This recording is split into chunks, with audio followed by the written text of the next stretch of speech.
This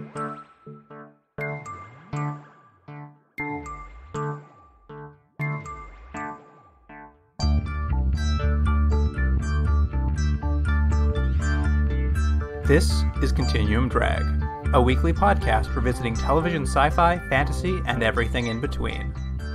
This week, Star Cops, episodes 5 and 6. You have a success on your hands in keeping the Mafia, or whatever it may call itself, out of space. Wait a minute, what do you mean out of space? We haven't kept them out of space, we've kept them out of here, and just for now. You must stop the Mafia from poisoning space, as well as Earth. Fine, Alex, you tell me how. How? Welcome to Continuum Drag, the podcast with the legal status of an international football team. I'm Luke, here's my co-host Jordan. What's real, Jordan? I had something that's real, but I don't remember that line from the show, so now I'm distracted. Yeah, that was just at some point, that's what they there's a comparison to the Star Cops legal status, and for some reason that's what they said, and it tickled me. I don't know why. Well, I'll tell you what I was gonna say for what's real was tell them to stuff it and translate into Japanese. Remember that? Remember that line? I vaguely remember that amongst the 80s anti-Japanese rhetoric that popped yeah. in. It was just ever so gently sprinkled through the episode. So every now and then you go, what? What was that? There was really a time in the 80s, like kind of when that, there's that Michael Crichton novel, Rising Sun, that became a movie. Just this moment where there's this like real fear of Japan and that the fact they're becoming an economic powerhouse. And it really was an ugly little look into our society. Well, that's a nice teaser for the second episode we'll talk about. That's true, because the first episode is more anti-Italian than anti-Japanese. It is a funny thing in this show. We won't get too far into this, but there's this, I don't know, what would you call it? I guess it is just racism. Like there's this weird thread of or at least xenophobia or weird prejudice that's kind of mined for comedy, and there's this idea that we're all supposed to go, yeah, that is funny. Yeah, I think it is. There's certainly a regionalism, particularly because this is, I guess, a British show, a European regionalism that really pops up where they're really like, we're not saying this is true, but, we all know it is. Well, you know what it actually reminds me of, and it's funny you said British, and not to get down on the Brits here, but it does remind me a little bit of Come Back, Mrs. Noah. Clearly not as explicit and not played purely for laughs, but there's this thread that seems to be connected to that. Yeah, and I mean, we'll get into the episodes, but I would even say that the writer or whoever's doing these episodes, probably the writer, I would assume, they're not even like, they're trying to subvert it a little bit, but it's that unconscious bias. Like it's so in there that even though they're going to be like trying to make people who they're also seem to be xenophobic against part of the crew, you can't help but like notice that like they're subtly, probably unconsciously putting all these weird biases into it anyway. So it's this weird thing where you can tell they're trying to be good about it, but they're also like missing huge blind spots. Well, I mean, because we're talking about it, both these episodes have at least one character doing another culture's accent in both episodes. Yeah, it is crazy. It is just like, oh wow, you think you're being very very accepting, but you are not. Yeah. Well, there you go. We'll get into it because first, Jordan, what do you want to do first? Oh, I thought we would do a little thing of guess the role, which is something we've done before, but I thought this would be interesting because I think both of us were not familiar with the show and any of the actors in the show, so I thought this will just be a free-for-all of just guessing things we've never heard of before. Weird British shows. Yeah. We'll do some offensive British accents.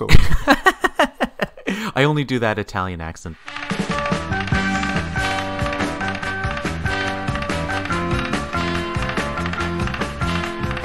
Okay, well, there are 5 main actors in the series.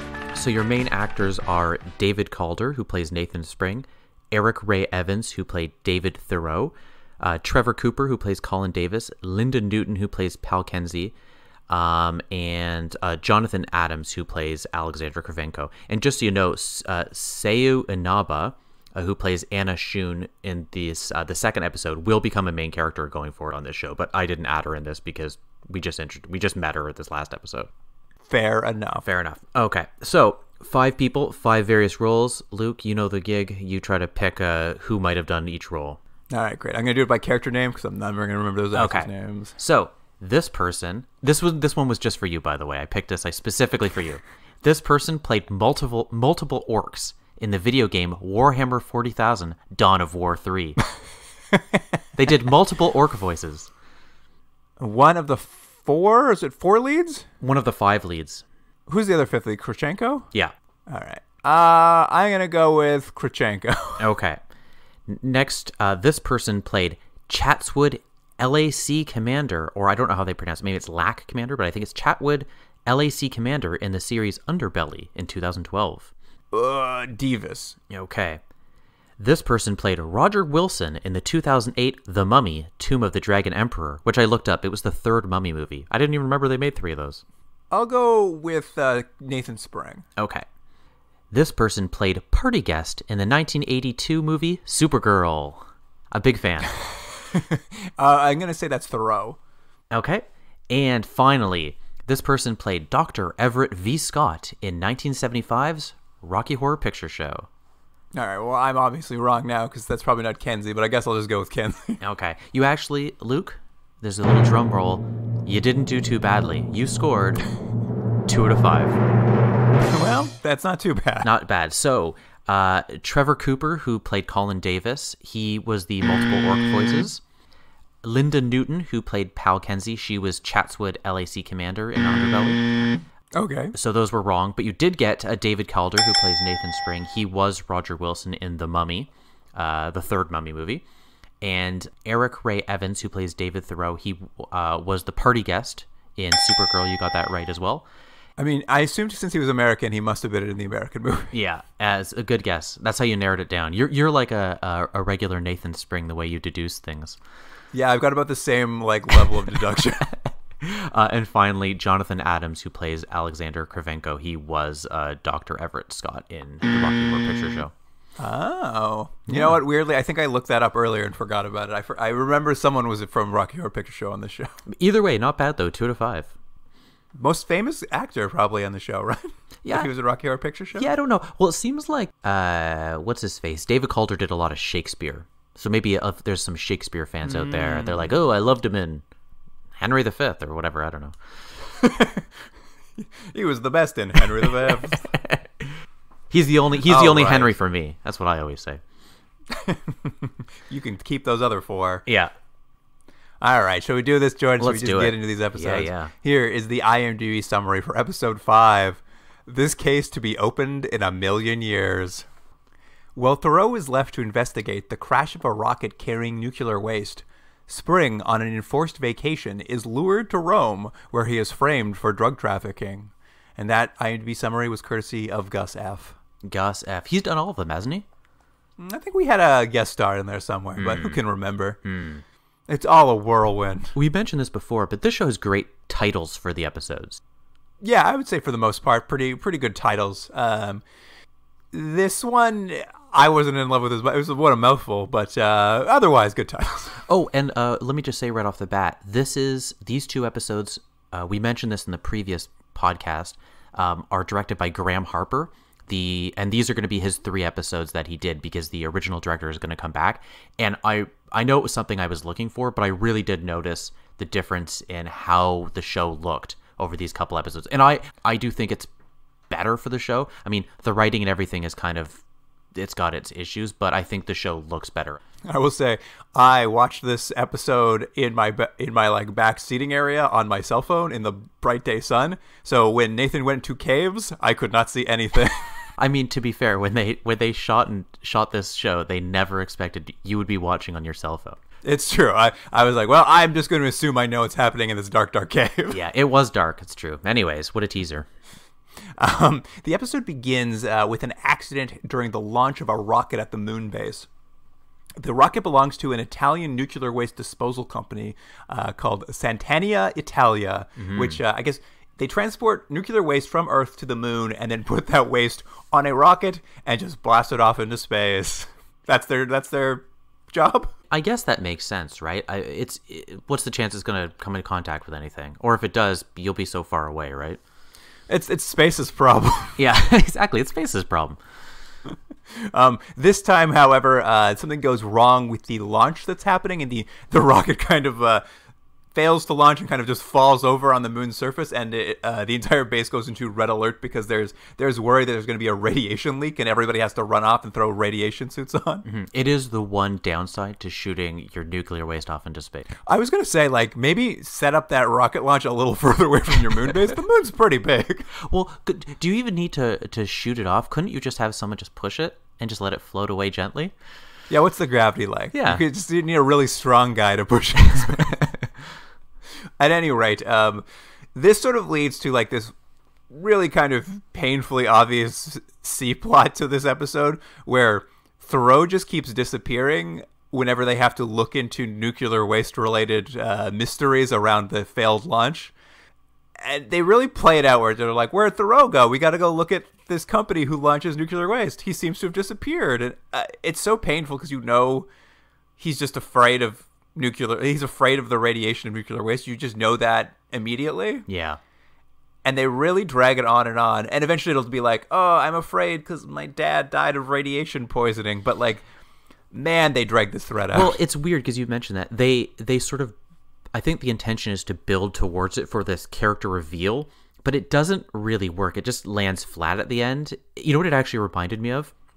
The episode years and years ago in the X-Files, one episode where we learned that Mulder's scared of fire, but it was only helpful because it was like I don't know, some monster who created fire or something, but it was never seeded before or after that this was an issue. So it was just like, okay, sure. That was the episode where they revealed his father was Frankenstein. Right? That's right. Ooh, well played.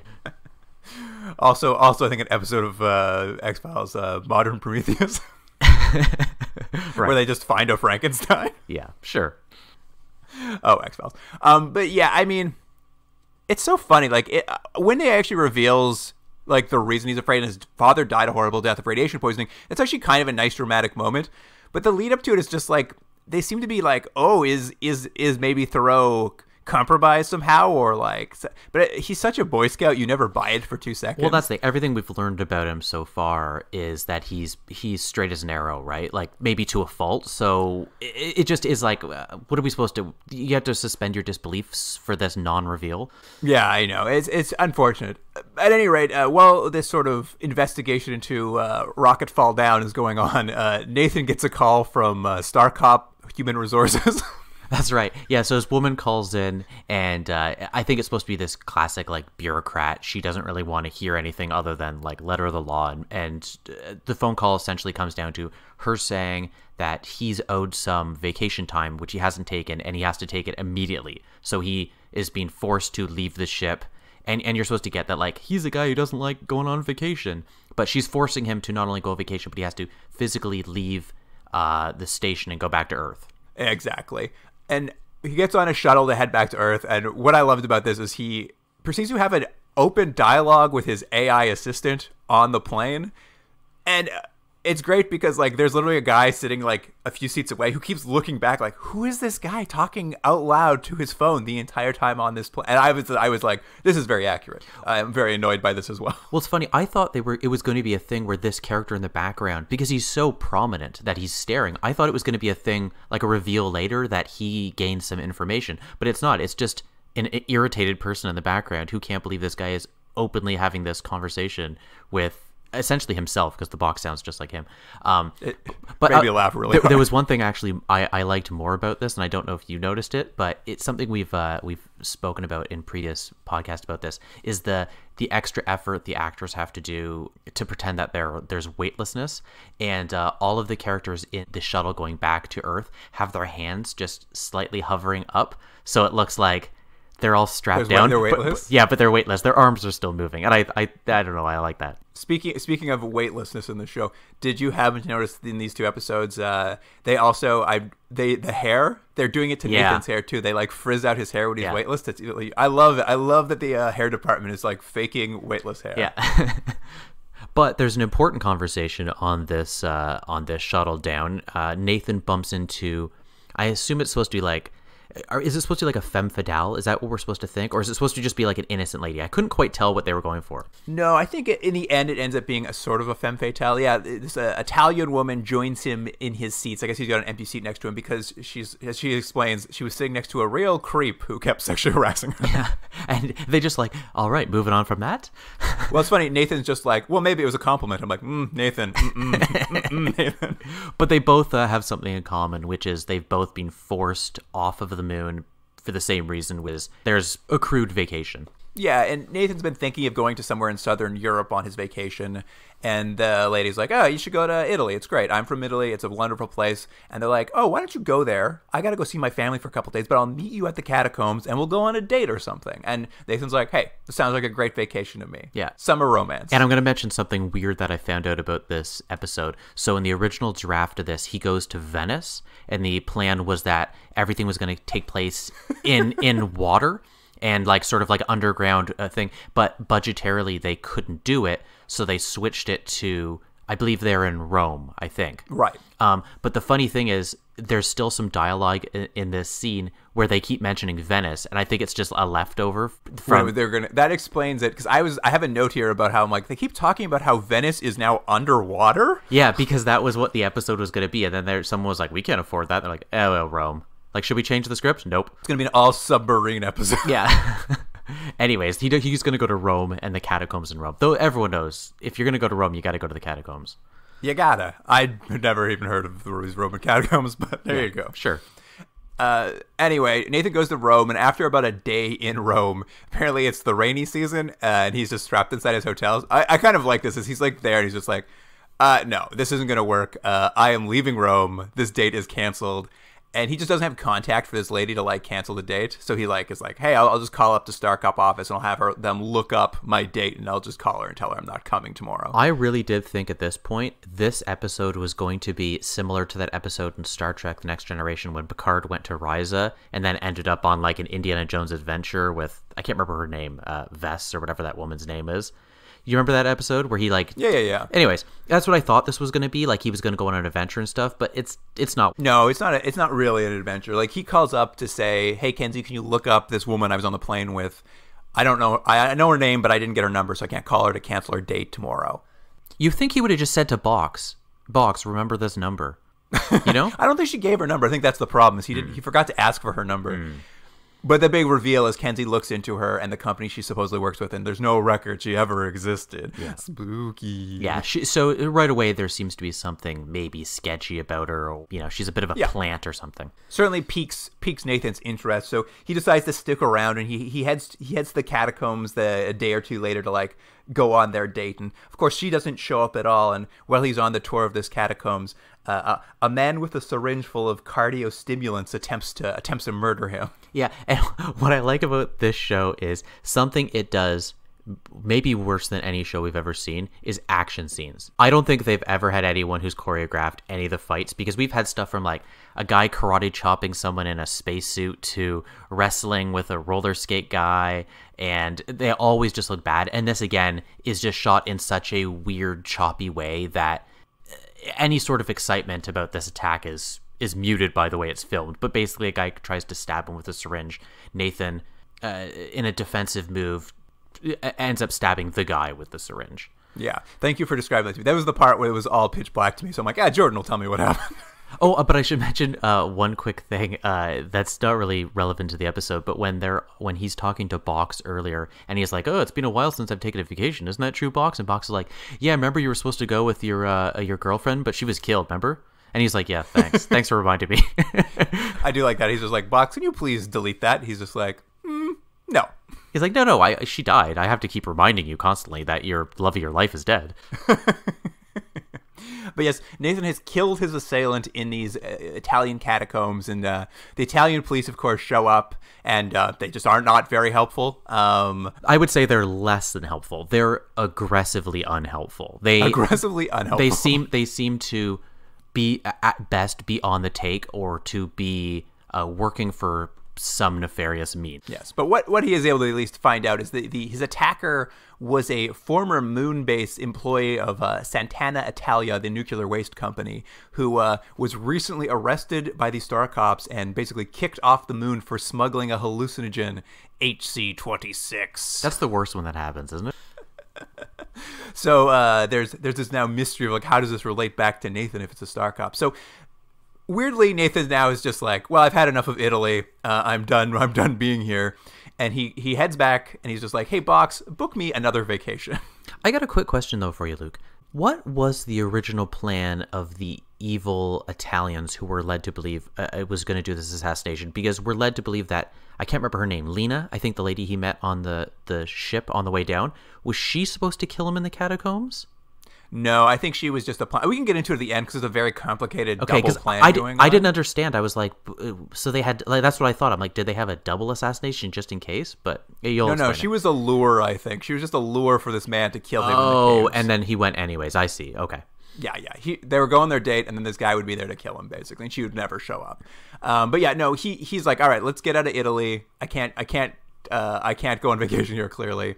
And what I like is he asks Box where he can go, and I think Box says there's a 2-day trip to Peru available for 917 euro dollars. And what I liked is, so close, he almost got euros. The writer almost got euros. Yeah, went a little too far. Euro dollars. Euro dollars. But this is done because Nathan's just like, I wonder if I can afford a $917 vacation. Box, check my bank account. And Box is like, oh, you have $105,000 in there. And Nathan is like, surprised, but not overly surprised. He's just like, I've never had that much money in my life. No further questions, please. Yeah, right? That was weird because it comes up later, obviously. This is part of a unraveling plan. But yeah, he doesn't seem that curious about it. He's like, interesting. Anyways, I guess I could use that money. I guess I'll go to Peru. Yeah. But this all leads into kind of the next moment when Nathan, at his hotel room, discovers someone's broken into his room, and again, another action sequence, Nathan gets bashed on the head and falls down, and the guy escapes. And Nathan starts like looking through his luggage, like, why was this man here? And he finds like a bag of powder hidden in his luggage, which he proceeds to lick the powder. This is the equivalent of it's a trope I hate in movies, which they always have. They'll have like, a detective arrives on the scene and he pulls out a bag of, let's say, cocaine, and he'll take a knife or something and like put it in the cocaine and then taste it and be like, yeah, that's pure cocaine. Please don't do that. Please don't taste drugs to see if they're actually drugs. There's a procedure in place of chemical testing to see what this drug is, and this is the equivalent of like, we're supposed to believe he's a smart detective who then, in a very like Woody Allen-esque Annie Hall moment, sticks his face right into the drug bag and like takes a whole big breath of drugs. Well, that's just it. He takes a nice lick of, I believe I wrote it down here, it's heroin concentrate 46, and then proceeds to trip out like crazy. Yeah, for like days. And while he's sort of tripping out in this hotel room, the Italian police bust into his room and they start taking photos of Nathan high off his high off his brain. I don't know. What's a term for being high, Jordan? You just say high. Okay, great. That's not very alliterative or exciting, but whatever. High as a kite. High as a kite, thank you. That's what I was looking for in my sleep-addled brain. He's high as a kite. They confiscate the drugs. They take photos of him for reasons we'll kind of later as like sort of blackmail reasons. And when Nathan finally comes down, he decides, he's like, well, this vacation's over. I'm going back to the moon to discover why is this happening to me? Mm-hmm.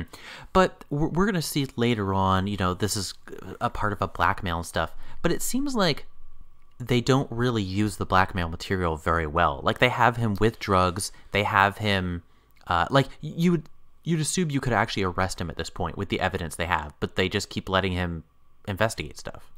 It is odd. Like, it does seem like up till this point, in the unpacking later of what's happening here, there was a femme fatale who tricked him to go into a catacomb so they could murder him.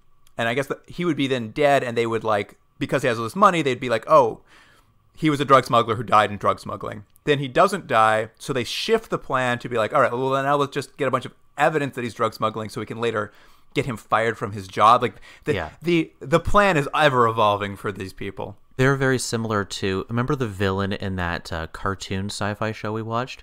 Oh, Invasion Earth? Yeah, remember? And the guy had like a 30-year plan. He just had all these plans over and over about invading Earth. These people are very similar. Yeah, they're always evolving. They're ready. They're ready to Yeah. pivot at any moment. Well, Nathan's been gone, though. On the moon, the Star Cops have been looking into that rocket failure. And basically, the Santania Italia company is not being very forthcoming with help.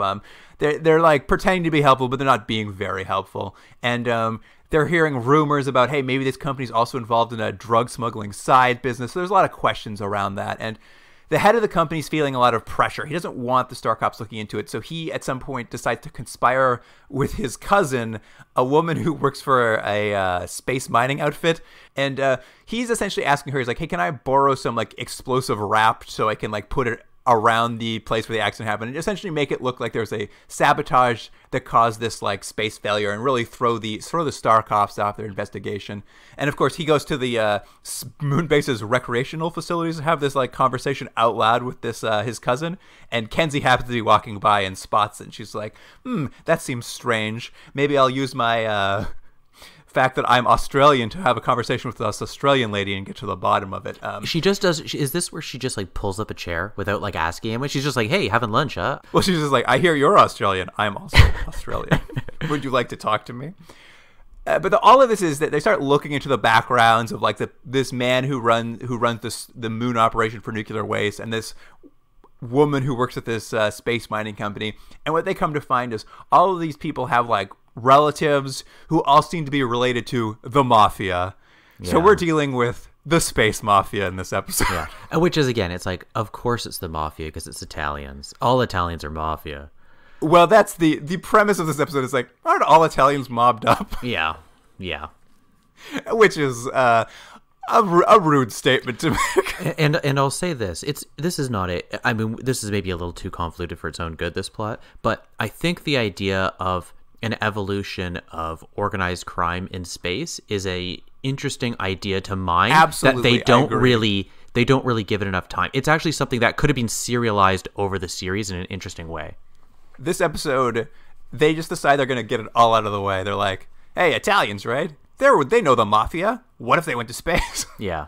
And it's just like there's something a little more nuanced that they could have done. Not good. Well, and this is what is sort of happening is like, this is when Nathan gets back to the moon, and he finds out from the moon base coordinator Kravenko that basically the Italian police are sending up a warrant. He's going to get fired from his job for being a drug smuggler.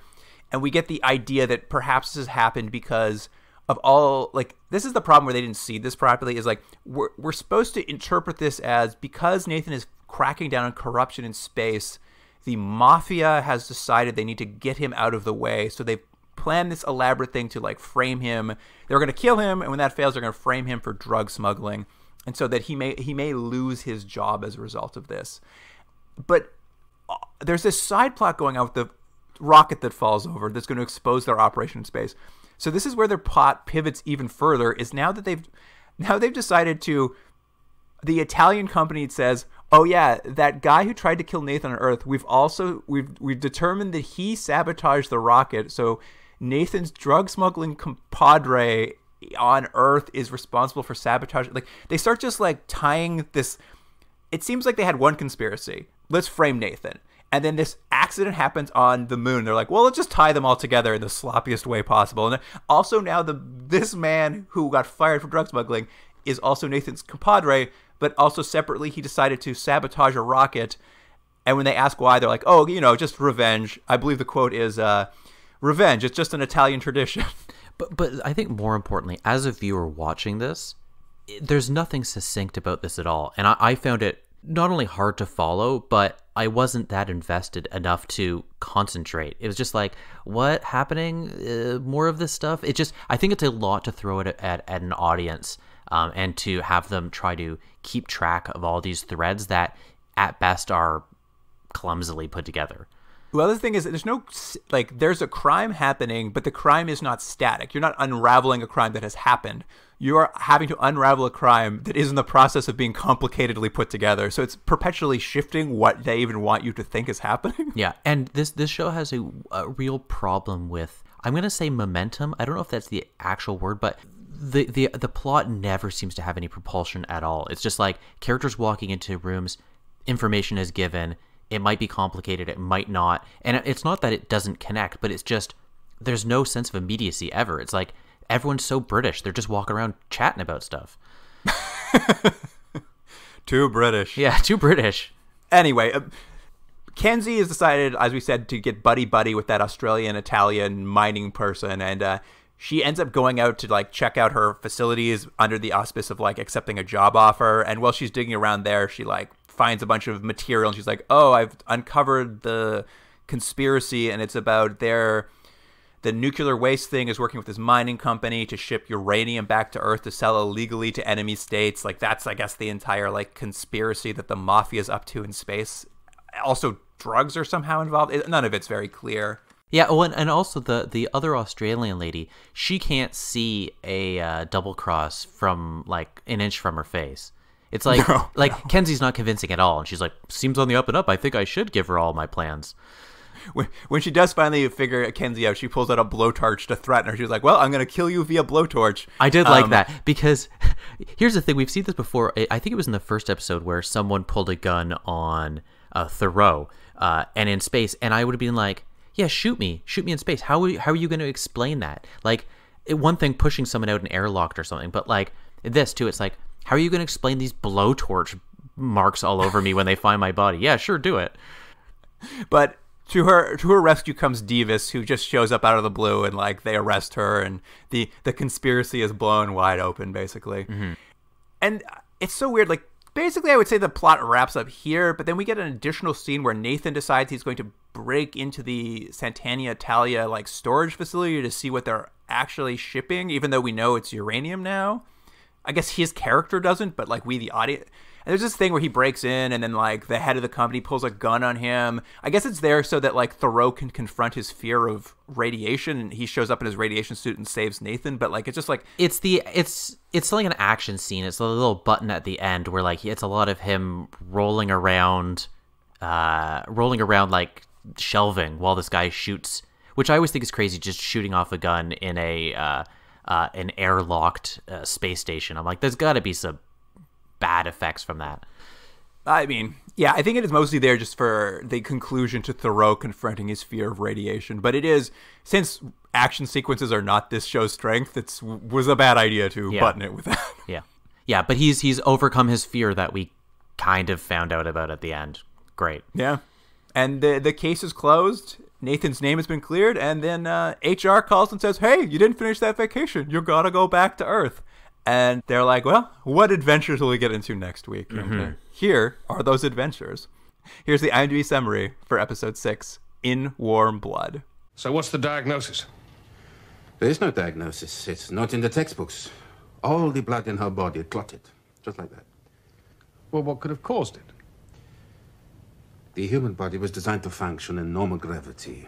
When you take that away, who knows what happens? I mean, we know the blood thins, we know the bones thin, we know you get a couple of inches taller.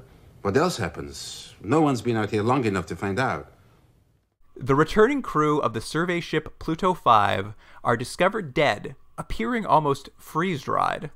There is a convection... Sorry. There is a connection to a large Japanese corporation and the suicide of a scientist close to the moon base commander. That a courtesy again of Gus F. Yeah, Gus. The people appear to be freeze-dried. I did enjoy it, and there's a couple things that I really liked about this episode. One, I love the look of the freeze-dried people. The corpses are amazing in this episode. Yeah, they look great. And right off the bat in this opening scene, we're going to have like a ship flying, and they're trying to figure out this ship doesn't seem to have anyone flying it anymore. It's just like floating aimlessly. And when Thoreau goes out to go take a look in the suit, he screams so loudly, and it's such a bizarre reaction that I don't know if it makes sense for his character or more so for someone in his position. It was great. Yeah, 'cause this is the thing, is like there's this Pluto 5 ship returning, I guess, to Earth's orbit, but it is not communicating. Like they're like, we can't get a communication lock in with it. We have to wait till it gets close enough. And it finally has. Thoreau's been sent out to check out what's wrong with it. And that's basically it. He goes and looks through basically the front window of the ship. And screams. Just screams so loud when we see the corpse Here's how I describe the corpse in my notes. It looks like Norman Bates' mom at the end of Psycho. Yeah, it does. It's very, they're almost mummified. Everyone's very, there's like some features, but they're sort of like jerky. You know what? Here's what I liked about Thoreau's scream is it was not a like false, like manly, like, oh no. It was like a man shrieking in terror, and I was like, you don't hear that really. But don't you think though, when you see what he was looking at, his shriek be a bit much? I'd be like, bah. It was maybe a tad overblown. Although very funny, like later in this episode, Kenzie will also see one of these freeze-dried corpses and have the exact same scream. Yeah, I think they're just very afraid of dead bodies. I think they really are just trying to sell how horrifying these are, but in reality, they look just kind of cool. This ship, the Pluto 5, it's part of the Hanamid Medical Corporation, and so this Hanamid Corporation sends up a representative to help investigate, and they're based out of Tokyo. So we get Dr. Anna Shun showing up to as she walks into the scene, a incredibly racist music cue plays. Well, I mean, it's if the last episode was problematic, this episode doubles down on the issues they have with race. It was just like when the like weird Asian cue notes showed up for her, it's like, this is her theme. I'm like, oh, you guys, get it together. Yeah, like they might as well had someone just hitting a gong. Yeah, exactly. And basically, she's going to go check out the ship with Thoreau and Kenzie, and basically they look at the corpses. Essentially what they find is like, there's no known cause. They can't figure out what killed these like 5 or 8 crew members or whatever. And the only real irregularity on the ship is that the temperature was set to 41 degrees. The upper limits of human tolerance to heat. Yeah, that's right. Yeah, it's hot. It's great. They're like, would that have killed them? They're like, no, that's like the upper limit. Like, you can take it. It's fine. Yeah, you just be uncomfortable. It's just uncomfortably hot. It's a dry heat. While they're doing that, though, Nathan's been giving a side quest in this episode, as usual. Kuravenko has a scientist friend who's orbiting on a nearby satellite who hasn't heard from in a couple days. This is Dr. Janssen. I kept hearing them say Yancey on the show, but I think it's actually Jensen was what the actual written word was. How did you spell it? I spelled it Yanson. You see her name on a screen at some point. It is spelled Janssen. Oh, okay.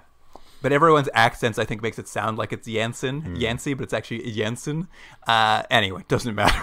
Doesn't matter. She's a Nobel Prize winner in chemistry who works for Hanamid, the medical corporation, and she has a bit of a checkered past with getting patient consent on drug trials.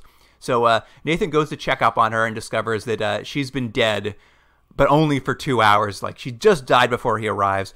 And God bless this actress who plays this character, this dead character, because she has to sit in a swivel chair, holding her arms like straight out perpendicular to her body to mimic 0G, in what's got to be a long 4-minute shot of her just having to stand there. And I was watching her arms to watch her like see if she starts shaking. Rock steady. She did a great job. I did the exact same thing. I watched it and I was like, I'm going to see if she's going to move. Is she going to move? Is she going to move? And it's like, no, she did a good job. I was like, give that actress an award. Oh, but you know what I like, though, is we do see a quick scene of her a few minutes previously in the right episode. At the start. And I was hoping they were never going to come back to her because it's just her in a ship by herself and she just cries. And I was like, leave it. Don't ever come back to her. Just have a weird scene where someone's in space crying by themselves. Well, that's it. When Nathan sees the bodies first, we then do a hard cutaway to her crying. This is like the teaser to the episode. Like, who are these dead bodies? Who's this woman crying? It wasn't until I went back to do my show notes and I was going through my like raw notes of like me watching the episode. I literally had a note where like woman crying, and I was just like, what am I talking about here? What? I totally forgot that scene existed. Like, it was such a throwaway. Well, it only makes sense later on the episode, but at the beginning it's a little jarring. Yeah. At any rate, she's dead, and once again, the temperature in this space station that she's working out of is 41 degrees. Which again is what, Luke, it's at the upper limits of what we can take. Yeah, it's like a little too hot if you're from a cooler climate, but like you and I would find it very hot. Yeah, we'd want to be in like shorts and a t-shirt probably. Right. Maybe something cotton to like cut down on the sweat. It breathes. Yeah, exactly. Anyway, obviously Nathan is suspicious of this whole thing. So he confronts this Dr. Shun from Hanamid, who's been sent up to help investigate about what's going on here. Like, why is this crew dead? Why is the Hanamid Corporation claiming they died of an unknown space toxin? And like to like drive his point home, he like grabs. They have like I guess, evidence from the spaceship, like seal the containers so they can test it for space toxins. I love they keep calling them unknown space toxins. But he's just like, to prove to her he knows that's a fake diagnosis from the Hanami Corporation, he like smashes one of them open in front of her face and he's like, see, we're not dead. I was like, well, give it a couple more seconds, Nathan. Let's see if there's a toxin in there. Yeah. Is this the scene where a dead body floats by and it's got a thermostat in it? No, that sort of happened when they were investigating the ship. This is when like they go back and Nathan's like so suspicious about like right this corporation. So he confronts this poor doctor who's come up to help investigate. And he's just like screaming at her. Like Nathan is like aggressively threatening her to like join his investigation and turn against the Hanami Corporation. I have to say, both David and Nathan, I'm starting to dislike them. They seem to be aggressive all the time, and to a point where I think you're supposed to think like they're sort of hard-boiled detectives, but it just is coming across as men in a position of power sort of talking down to people. It is the last 2 episodes. I made the same note, is both of them are both high-strung and extremely aggressive in situations where it's unnecessary, to the point of unlikability, to the point actually that when the 2 of them are in scenes together, they're yelling at each other for no apparent reason. Those 2 seem to be fighting with each other in scenes. And I think you're right. I think they're trying to either use it as a hard-boiled detective thing or this idea that there's some like tension amongst the crew. But none of it makes sense to what we've seen before and what's happening. So these last 2 episodes, I had the same thing. I'm like, I liked both these characters before, and now they're unbearable. Yeah, like I think there's a scene even coming up. I think Thoreau just like essentially yells at Kenzie because she's not upset enough about the bodies or something, and it was like, what is this? Why is he acting this way? Yeah, it is totally out of the blue for both these characters. They really just doubled it. Like, I don't know if it's maybe the director decided on these 2 episodes there needed to be more like tension, but it just results in 2 of our lead characters who were up till now like kind of likable becoming extremely unlikable. Yeah. But in this particular case, he's yelling at Dr. Shun to like join his investigation because he suspects Hanamede's up to something.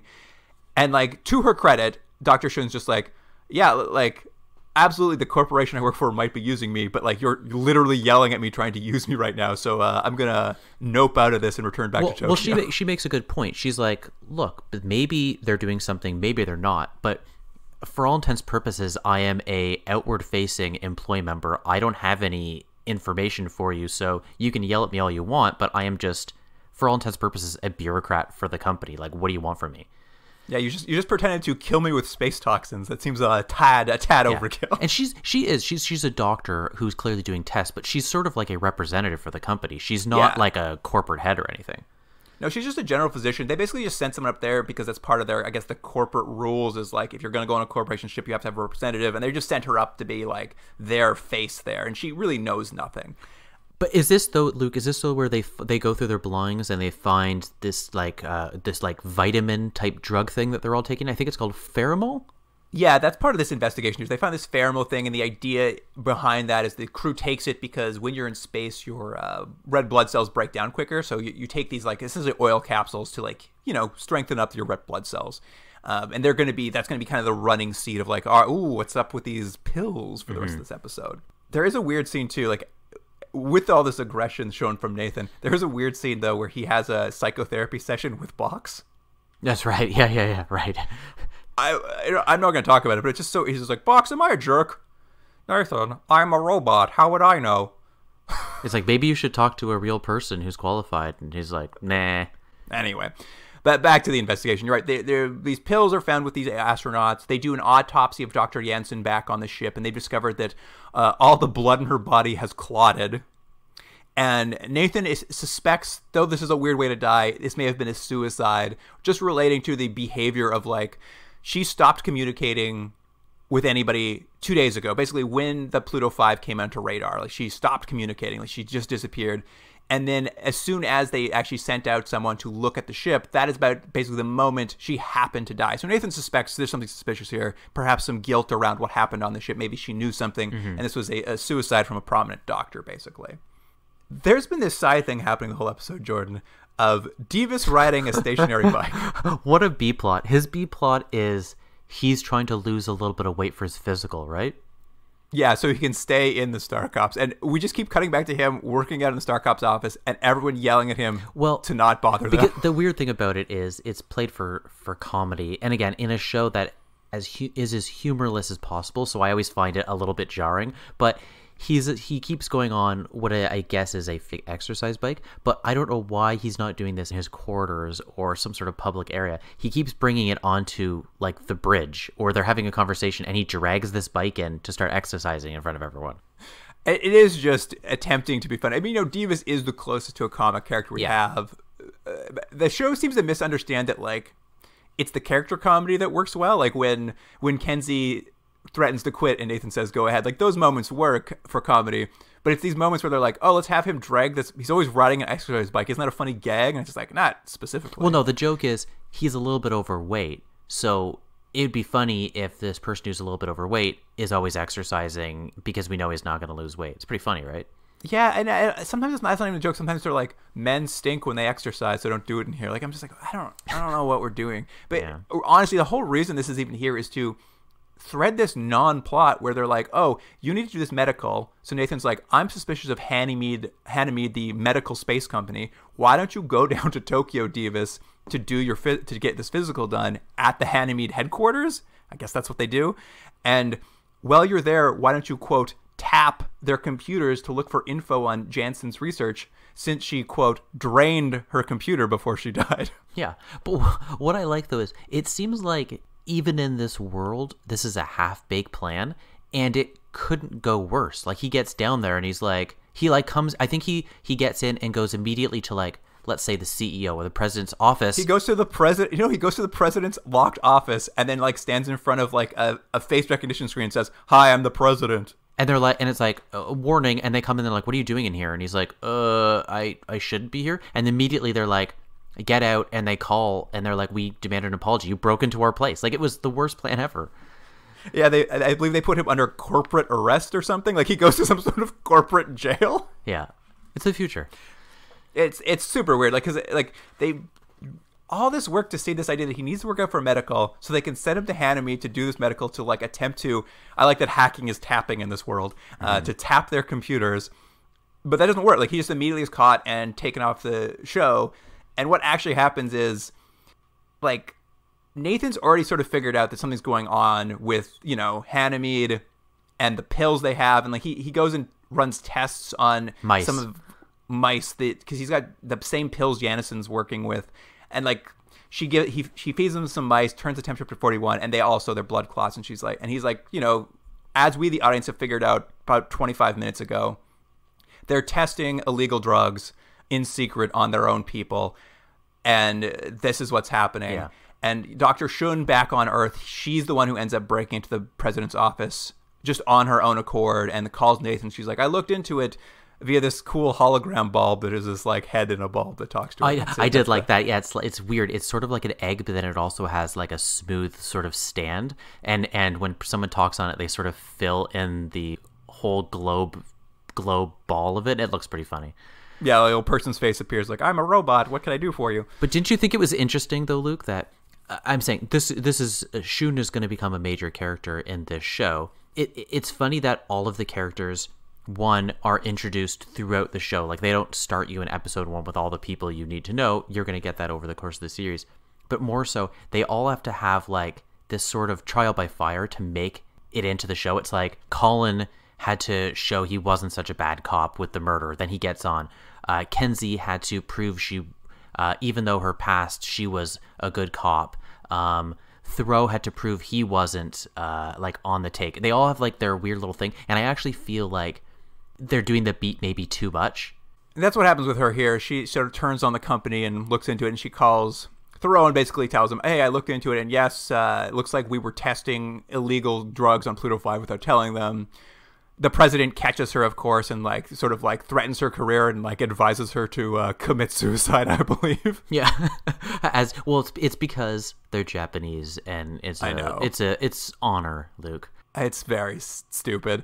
But anyway, and he's like, and then he admits, he's like, yeah, I do this all the time. I illegally test on people all the time. What's the big deal? Yeah.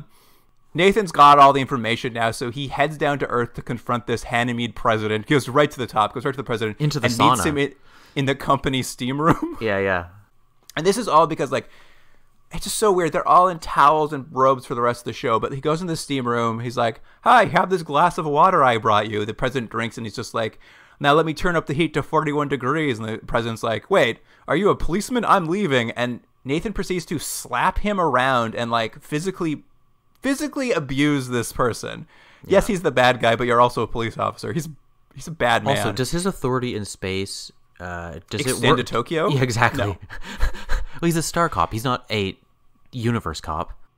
Well, and that's just it. So he bullies and beats this president a bit, turns the heat up to 41 degrees, basically threatening him. He's like, oh, you're going to die of blood clots unless you admit that you test on people. And, the president comes clean. He's like, I admit everything. I test on people. Don't let me die of blood clotting at 41 degrees. And Nathan's like, aha, I've got the evidence I need. Case closed. And I'm just like, this is never going to hold up in court. You showed up and threatened a man with physical violence. Yeah. Yeah. This is an ineligible confession, I'm sure. But, whatever, case closed. Nathan has bullied his way to solving it. And the episode ends with Divas getting released from corporate jail, I guess. And he returns to space being like, I passed my medical. And they're like, well, we have a surprise for you. Remember Dr. Shun? She's joining the regular cast now as a star cop, I guess. And I'm just like, do we not have enough characters we don't know what to do with? Well, there's a couple interesting things about it. The first being, I looked into this, and the creator of the show did not want her as a character. This was a studio, we need to have another person, like a doctor, on the show, so that was added. He really didn't want the character. I don't think there's a problem in terms of like diversity. It's a great for that in the show, but it'll be interesting to see further on, if they can use all these characters that they have. But the other thing I want to say is mentioning the diversity and trying to have a multi-ethnic show is crippled by the fact that the very last scene is Colin doing like this like stereotypical Japanese accent bowing sort of thing for the last scene. You're like, oh, okay, that's bad. It is the problem. It's just like, in some ways, the cast of the show, which I really like is something I like, is like you don't see this much diversity normally in a cast. Like the creator's really trying to show an international cast, trying to do his best to do it. But that's what I think it is. There's all these like unconscious biases or things they think is like are okay to do that like really undercut everything they're doing. Yeah. It's like, hey, look, we have all these people, but we're going to have thinly veiled racist comments about all the time. But we're okay with that, right? That's fine, right? That's still fun. Yeah. It's still fun for everyone, right? Yeah. It's a new character to the show. I don't hate the idea of adding new characters as you go, but I'm also, this show, as it's going, like, I don't, like, they don't know what to do with Divas. Like, barely gets anything to do. And even less, like, Kravchenko. What is he there for? They sort of set him as there's going to be this like nefarious kind of character, but he's not. He's just sitting at a desk. Well, you just said they brought them on because they thought they needed a doctor. He is literally a doctor. Yeah, that's true. So it is odd. It is an odd choice to make. I don't know. It's weird. The show got real weird these last two episodes. Yeah, well, we're getting into ratings now. My feeling was, I was pretty jazzed after episode 5 or something like that. The one before these two, basically. And I feel like there was a lot of potential that this show's never going to meet. It feels like it's just plateaued. It's not that it's gotten worse, but it's just plateaued, and I think it's just going to go that direction.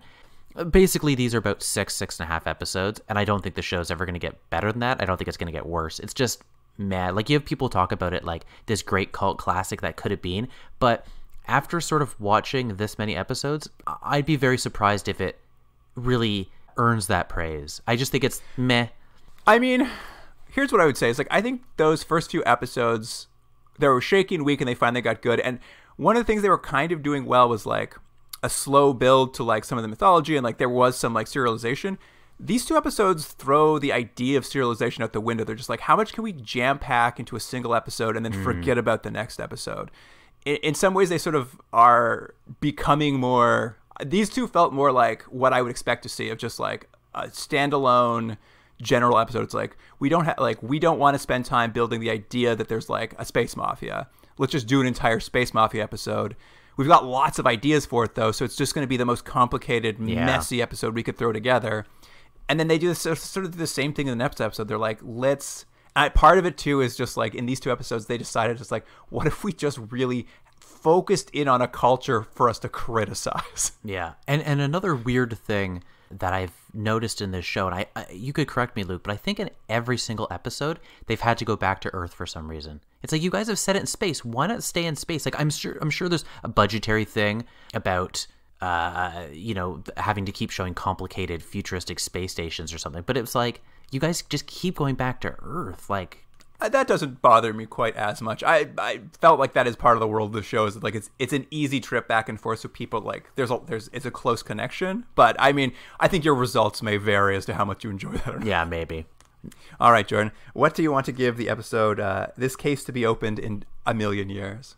Sort of what I said before. I'd give it a 6.5 out of 10. I think it's an average episode of the show. It's not bad. It's not great. It's got the same problems that the show has, and it has some of the perks. I think I like the look of it a lot better, but I didn't really save, I think, the convoluted plot. So mostly it was 6.5. Yeah, I mean, these are real drop-offs for me, I feel like. Oh, really? I just, convoluted plots has been a problem that we've seen before they have going on for sure. But I would say these two episodes both have the problem of convoluted plots, but also they've kind of, like, why have the characters become so unlikable? Why is there so much yelling? Why, like, it's taken a turn for drama that it just hasn't earned and, like, doesn't work at all for the show. And then just on top of that, of just, like, how badly aged its opinions are and a lot of, like, just, like, that, it's just hard to watch some of those sequences because it's just, like, up till now, like, they've been trying to be, like, is Russia good or bad? Is America good or bad? There's been an even-handedness, at least, to some of their stuff. In these two episodes, it's just like, they're like, let's just make some cheap jokes at people who are not us, which is an ugly look in retrospect. But even for this show, I'm like, you can tell they have some idea that they should be more even-handed, but they seem to, like, really walk away from that in these two episodes. I don't know. I didn't care for it. And I thought that just, like, the characters have gotten uglier. They've gone back to badly plotted episodes. I'm going to go 4. Much lower. And In Warm Blood, are you on the same? I think it was a little bit worse, so I'm going to give it a 6 out of 10. Maybe, I mean, if I was really pushing it, I'd probably even go down to a 5 because it was offensive. It just is like, again, my disappointment is that I think there was more potential than they're showing. All these sort of problematic things about race and stuff, I'm not trying to, like, wave over it, but I think some of it is of its time. Again, not forgiving that, but I think the biggest problem is that this show tends to fall into complications that make it kind of boring sometimes. It's just like, I'm just like, oh, when's the scene going to end so we can get to going? So the last 3 minutes, there can be a badly executed action scene where they explain everything. I was more forgiving of the earlier episodes because I can forgive a badly, like, a convolutedly plotted episode if I like the characters and, like, think it's interesting where it's going and that kind of stuff. But now it's like really leaning into these action sequences, which it can't do properly. Yeah. And it's, there's not fixing its convoluted plot problems. And now the characters are just becoming more shrill. And, like, I just don't know what the intent, like, I'm just like, was the plan just to keep making this show get worse? Like, you almost figured it out. And now you've doubled down on all these things you're bad at. Yeah. And the action scenes are bad. They really have to stay away from that. It's just not their strength. Yeah, these two episodes were rough hoe for me after I, like, really enjoyed the first few. So this is another 4 for me. Well, Jordan, a bad turn for the Starcraft. Well, it'll be interesting to see what the last 3 episodes are, because this was a 9 episode season. So we have another podcast where we're going to do 7 and 8. And then we'll wrap it up with 9. We'll see if it picks up at all, or if this was something where, was rightfully canceled. Yeah, I mean, we'll figure that out as we go, I suppose. But what culture do you think they'll make fun of next? It's a good question. It's a good question. Who's going to be the next one that are like, well, let's point out some foibles that are very hilarious to us. Yeah. Well, we'll see. Here's hoping. Ugh. Anyway, thank you for joining us, listener. If you want to email us about Star Cops, you can get us at continuumdrag@gmail.com, and of course on Instagram and Twitter we'll have some corpses just floating around space. Yeah. And you'll want to scream louder than you've ever screamed ever, seeing how horrifying they are. They're so terrifying. Yeah. But that about wraps it up. So thank you for joining us, and Jordan, I will see you next week. See you then.